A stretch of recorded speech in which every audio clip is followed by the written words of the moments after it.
कि जल्द हिंदुस्तान में भी ऐसा होगा। अरे किसी के माई के लाल में हिम्मत है तो कदम उठा के देखो, आग निकाल के देखो, बाहर निकाल के डाल देंगे। हिंदू क्या करे, एक हाथ में शास्त्र है तो एक हाथ में हथियार है, शस्त्र है, और वो शस्त्र जलाना जानते हैं। अभी तो भोले बाबा का तीसरा नेत्र नहीं खुला, अगर वो खुल गया तो त्राहिमाम करते घूमेंगे। बांग्लादेश था क्या? हमारा ही तो एक कटा हुआ हिस्सा है। कैसे छोड़ देंगे वो लोग? छोड़ने नहीं देंगे, और सरकार को सामने आना पड़ेगा। जवाबदेह सरकार की तय बनती है कि वो उन्हें इस बात पे जवाब देना पड़ेगा। ये कोई वो घटना नहीं है कि कावड़ पे कोई थूक के चला जाए, पत्थर फेंक के चला जाए और प्रशासन और समाज सोता रह जाए। ये नहीं होने देंगे, नहीं होने देंगे। हम यहाँ क्या कर सकते हैं, हमें ये तय करना है, और ये हम तय कर रहे हैं, और ये हम संदेश भी दे रहे हैं कि हम यहाँ क्या करने के लिए तत्पर हैं। जाग जाओ, अभी भी जाग जाओ, वरना जवाब देना भारी पड़ जाएगा एक एक व्यक्ति को, एक एक समाज प्रशासन के लोगों को और सरकार को। बांग्लादेश में हो रही हिंसा पर हिंदुओं पर काफी अत्याचार हो रहे हैं, और बांग्लादेश के 52 जिलों की बात की जाए तो 52 जिलों में करीब 205 हमले हिंदुओं पर हुए हैं, और हिंदुओं के घर, मकान, दुकान, मंदिर तक तोड़ दिए गए हैं, जिसकी वजह से पूरे भारत में रोष है। और ये रोष किस तरह से दिख रहा है, देख सकते हैं कि हापुड़ का सभी व्यापारी वर्ग आज इकट्ठा होकर ज्ञापन जिलाधिकारी को देगा कि हिंदुओं पर जो बांग्लादेश में अत्याचार हो रहे हैं वो अत्याचार रोके जाए और हिंदुओं का साथ दिया जाए। सर, किस तरह से मांग है आज आपकी हिंदुओं को लेकर? हमारी मांग है, अगर बांग्लादेश ने और बांग्लादेश के नागरिकों ने हिंदुओं पर अत्याचार नहीं बंद किया तो ये सारा हिंदू समाज बांग्लादेश के ईंट से ईंट बजा देगा और वहाँ कूच करेगा। अगर ये भारत का हिंदू अगर उखड़ गया तो एक भी मुसलमान वहाँ नहीं बच पाएगा। जो वो नाम देखकर, घर पहचान कर, व्यापार पहचान कर उनके साथ अत्याचार कर रहे हैं, उनके साथ मारपीट कर रहे हैं, उनके व्यापार को आग लगा रहे हैं, अगर ये नहीं रुका तो सारा हिंदू समाज, सारा भारत देश उसकी तरफ कूच करेगा और उसका ईंट से ईंट बजा देगा। अच्छा सर, एक बात बताइए, काफी समय से बांग्लादेश में रह रहा है और हिंदू कह रहा है कि हमारा जन्म स्थल है बांग्लादेश है, हम बांग्लादेश को नहीं छोड़ेंगे, चाहे मर जाएंगे यहाँ पर, तो क्यों हटाया जा रहा है हिंदुओं को वहां से? बांग्लादेश में, बांग्लादेश के साथ साथ जो भारत के निवासी देश अभी है, जो बांग्लादेश बाद में बना या पाकिस्तान बना, वो सब वहीं के निवासी हैं, और वहाँ हिंदुओं पर जो बर्बाद अत्याचार हो रहा है इसका सारा हिंदू समाज विरोध करता है और पूरा हिंदुस्तान खड़ा हुआ है। आज अगर हम प्रधानमंत्री महोदय और राष्ट्रपति महोदय को ज्ञापन दे रहे हैं कि अगर इन पर कार्रवाई तुरंत न की गई तो सारा हिंदू समाज कुछ ना कुछ बड़ी कार्रवाई करने के लिए हमेशा तैयार रहेगा। तो क्या लग रहा है कि जो हिंदुओं पे अत्याचार है, जैसे कि पूरे भारत में रोष है, अब जैसे आप ज्ञापन दे रहे हैं उस पर सरकार कार्रवाई कर पाएगी? सरकार को अवश्य कार्रवाई करनी चाहिए। यदि हिंदुओं की सरकार में भी कार्रवाई नहीं होगी तो ये गलती सरकार को भुगतनी पड़ेगी। यह सरकार हिंदुओं द्वारा रिपीट नहीं होगी, इसका खामियाजा सरकार को भुगतना पड़ेगा यदि बांग्लादेश पर कार्रवाई नहीं हुई तो। हिंदुओं के घर तोड़े जा रहे हैं, मंदिर तोड़े जा रहे हैं, दुकान तोड़ी जा रही हैं, कितना सही है? जबकि देखा जा रहा है कि शेख हसीना भी कह रही थी कि मैं हिंसा रोकने की वजह से ही अपने पद से इस्तीफा दिया था। हिंदू जनमानस पूर्ण शांतिपूर्वक समाज है, लेकिन अपने ऊपर जब अत्याचार होगा तो वो उसका जवाब ईंट की जगह पत्थर से भी देना जानता है।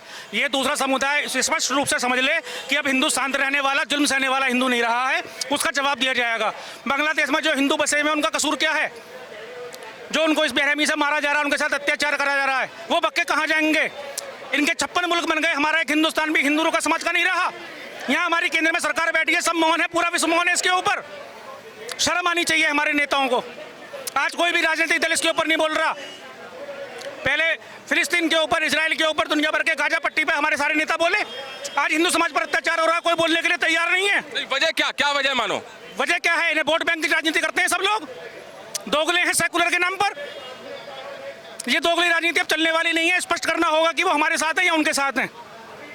मतलब हिंदुओं पे जो अत्याचार हो रहा है वो किसी को नहीं दिख रहा? किसी को नहीं दिख रहा, सब अंधे हुए बैठे हैं, सेकुलर की पट्टी बांधे बैठे हैं, किसी को नहीं दिख रहा। अब हमें अपनी जान माल की रक्षा हमें स्वयं करनी पड़ेगी और हमें संघर्ष के लिए उतरना पड़ेगा। तो यहाँ पर जो आज प्रदर्शन हो रहा है, जी सर, मैं स्पेशली भारत सरकार या किसी भी जितनी भी भारत में पार्टियां हैं उनसे ये पूछना चाहता हूं कि वो ऐसे मौके पर कोई क्यों नहीं बोल रही है?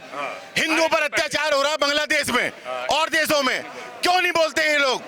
वोट मांगने के लिए आते हैं, सरकार बनाते हैं और अपनी मर्जी करते हैं। क्या वजह लग रही है? वजह यही है कि इन लोगों को वोट बैंक चाहिए, सिर्फ मुसलमानों के लिए सपोर्ट करते हैं, उनके लिए बोलते हैं। क्यों नहीं अभी ऐसे मौके पर क्यों नहीं बोलते? कहाँ गए हमारे बड़े बड़े नेता जो बोलने वाले होते हैं? क्यों नहीं बोलते वो इस मुद्दे पर?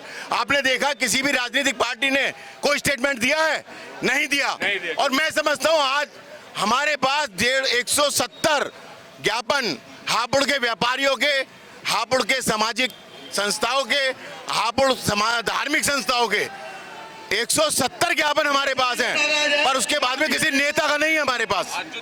आज आ चुके हैं जो हमारे पास, जो हम अधिकारी को देंगे। हापुड़ के इतिहास में आज जो बांग्लादेश के खिलाफ ये रैली निकाली गई है, कितनी बड़ी ऐतिहासिक रैली रही है? ये रैली जन आक्रोश रैली है, पूरा शब्द बोलिए। ये जन आक्रोश मार्च है, एक हिंदू का हिंदू के लिए, एक हिंदू का उस समाज को मैसेज देने के लिए कि अगर कोई हमारी नहीं सुनेगा अब हम असहाय या कमज़ोर नहीं है। ये एक मैसेज देने के लिए है सरकार को भी, समाज को भी और पूरे विश्व को भी कि हिंदुओं पर अगर कहीं भी कोई अत्याचार होता है तो हिंदू अब उस अत्याचार को सहन नहीं करेगा। हमारी माँ बहन बेटियों के साथ कोई अत्याचार होता है हम सहन नहीं करेंगे, हमारे मंदिरों पर कोई हमला होता है हम सहन नहीं करेंगे।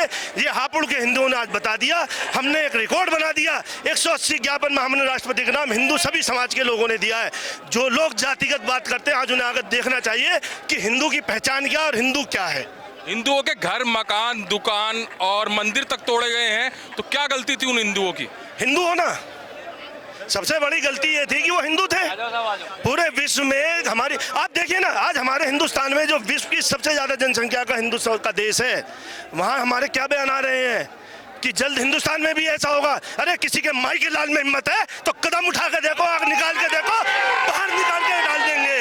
हिंदू के एक हाथ में, हिंदू के अगर एक हाथ में शास्त्र है तो एक हाथ में हथियार है, शस्त्र है, और वो शस्त्र जलाना जानते हैं। अभी तो भोले बाबा का तीसरा नेत्र नहीं खुला, अगर वो खुल गया तो त्राहिमाम करते घूमेंगे। अब बांग्लादेश का हिंदू भी अब जाग गया है और कह रहा है कि हमारा जन्म स्थान बांग्लादेश है, मर जाएंगे मगर बांग्लादेश को नहीं छोड़ेंगे। सही कह रहा है। अरे बांग्लादेश था क्या? हमारा ही तो एक कटा हुआ हिस्सा है। कैसे छोड़ देंगे? वो लोग छोड़ने नहीं देंगे और सरकार को सामने आना पड़ेगा। जवाबदेह सरकार की तय बनती है कि वो उन्हें इस बात पे जवाब देना पड़ेगा। ये कोई वो घटना नहीं है कि कावड़ पे कोई थूक के चला जाए, पत्थर फेंक के चला जाए और प्रशासन और समाज सोता रह जाए। ये नहीं होने देंगे, नहीं होने देंगे। आगे की क्या रणनीति रहने वाली है? क्या रणनीति रहने वाली है अगर सरकार बांग्लादेश में जाकर हिंदुओं का साथ नहीं देती? क्या रणनीति रहने वाली है? ये रणनीति सरकार तय करेगी। दूसरे देश में सरकार क्या कर सकती है, उसके अधिकार क्या है, वो तय करेगी। हम यहाँ क्या कर सकते हैं, हमें ये तय करना है। और ये हम तय कर रहे हैं और ये हम संदेश भी दे रहे हैं कि हम यहाँ क्या करने के लिए तत्पर हैं। जाग जाओ, अभी भी जाग जाओ, वरना जवाब देना भारी पड़ जाएगा एक एक व्यक्ति को, एक एक समाज प्रशासन के लोगों को और सरकार को। हिंदुओं पर अत्याचार हो रहा है बांग्लादेश में, किस तरह से रुकेगा? जिस तरीके से हमारी सरकार हमारा साथ नहीं दे रही है, वहाँ के हिंदुओं पर इतना अत्याचार हो रहा है कि एक एक महिला के साथ 40-40 बंदे बहुत ही गलत व्यवहार कर रहे हैं और वहाँ पर किसी को तरस नहीं आ रहा है। हम इस सरकार से अपील करते हैं कि ये सरकार हमारा साथ दे और जो हमारे बांग्लादेश में हमारे हिंदू भाई बहन फंसे हुए हैं, या तो उन्हें बाहर निकाले या फिर उनकी रक्षा करे। बोला सनातन धर्म की, हिंदू